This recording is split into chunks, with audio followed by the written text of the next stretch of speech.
জেনাকারী বেশ্যা, তারপর আপনার স্ত্রী, আপনার মেয়ে, আপনার বৌমা রাস্তা দিয়ে সুগন্ধি মেখে বের হয় কি হয় না? তো এই মাসালায় দুনিয়ার কোনো আলেমের দ্বিমত নেই যে নামাজ আপনাকে পড়তে হবে, কিন্তু বাঙালিরা নামাজ পড়ি আমরা। কত পার্সেন্ট মুসলমানরা নামাজ পড়ি? চাচা, এই হাদিস বারবার শুনেছেন, কেউ যদি জেনে বুঝে 1 টাকা সুদ খায়, মায়ের সঙ্গে জেনা করার নাই পাপ, তারপরেও বাংলাদেশে সুদ আছে না নাই? এই মাসালাতে কোনো আলেমের মতভেদ নেই। বের করে দেখান কে মতভেদ করেছে। সবাই তো একমত, তারপরে জনগণ এগুলোকে মানতে চায় না।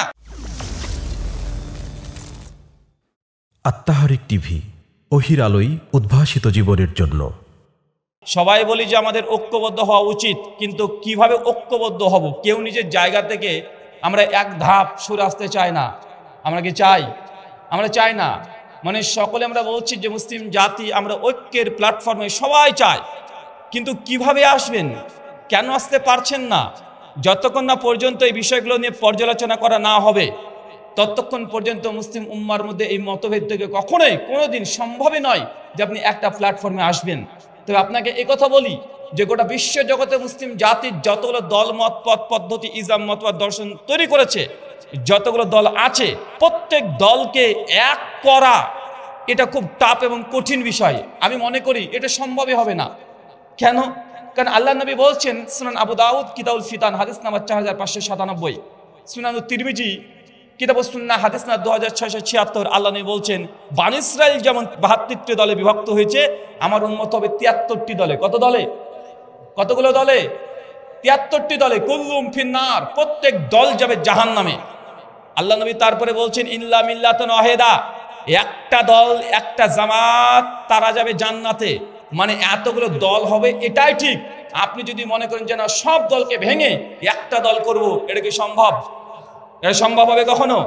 আরে যদি সম্ভব করতে যান, নবীর হাদিসটাকে কি বলবেন?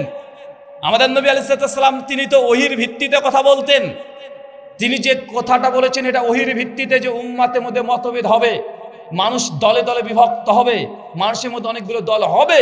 আপনি যদি মনে করেন সমস্ত দলকে এক জায়গাতে নিয়ে আসবো, এটা কোশ্চিনকালে সম্ভব না। কিন্তু আপনাকে সবচেয়ে হকপন্থী জামাত যেটা, সেটাকে চিনে রাখতে হবে। কিভাবে চিনবেন?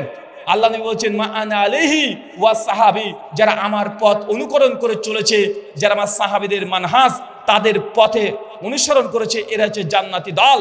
তার মানে আপনাকে এতটুকু বুঝেন, দল হবে এটা নিশ্চিত। হবে কি হবে না?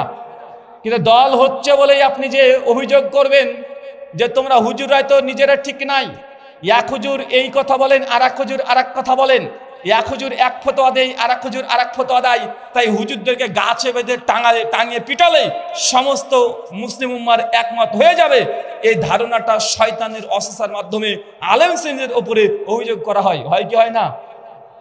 মানে হুজুরদের মধ্যে একটু মতভেদ দেখলেই দোষ কাদের দেয়? হুজুরদের দোষ, আলেমদের দোষ। এরাই তো ঠিক নাই, এক একজন এক এক রকমের ফতোয়া দেয়। ভাইজান, আলেমদের মধ্যে অনেক বিষয় একমত আছে।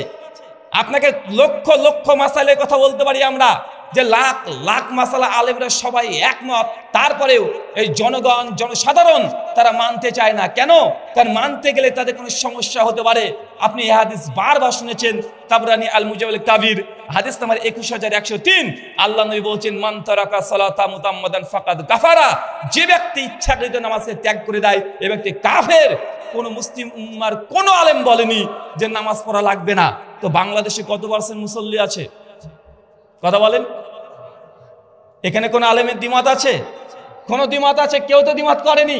সবাই তো বলছে নামাজ পড়াই লাগবে। কিন্তু বাঙালি শ্রোতাদের মধ্যে এই প্রবণতা সবচেয়ে বেশি। আমরা বাঙালিরা খুব চালাক। আমরা অনেকেবার বলি, আরে হুজুর আপনি কি বলছেন? আরে নামাজ পড়ে কে বড় লোক হলো? নামাজ না পড়লে ইমান আমার ঠিক আছে। মানে বেনামাজি মুসলমান, মানে বেনামাজি ইমানদার, নামাজ না পড়ে ইমান ঠিক আছে।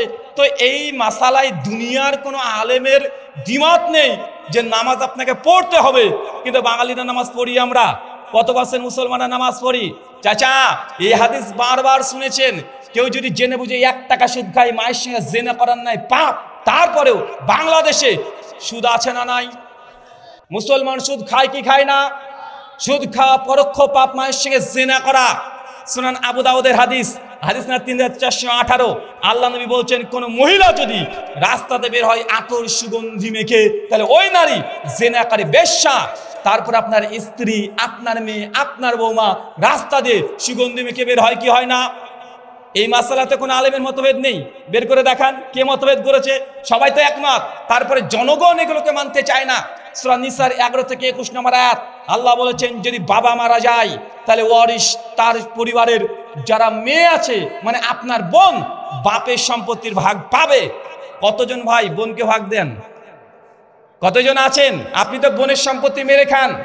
বোন যদি এসে বলে যে ভাইজান আব্বার তো জমির ভাগ আমি পাবো, তো আমাকে একটু ভাগটা বুঝিয়ে দাও, আপনি চিৎকার দিয়ে বোনকে থাপ্পড় মেরে দেন। অনেক ক্ষেত্রে আর বলেন যে খবরদার, তোর লজ্জা লাগে না? তোর বিয়ের সময়তে 3 লক্ষ টাকা খরচ করেছি, তুই বাপের জমির ভাগ চাইতে এসেছিস, নেক্সট টাইম যদি আসিস তোর সঙ্গে আমার কোনো সম্পর্কই নেই।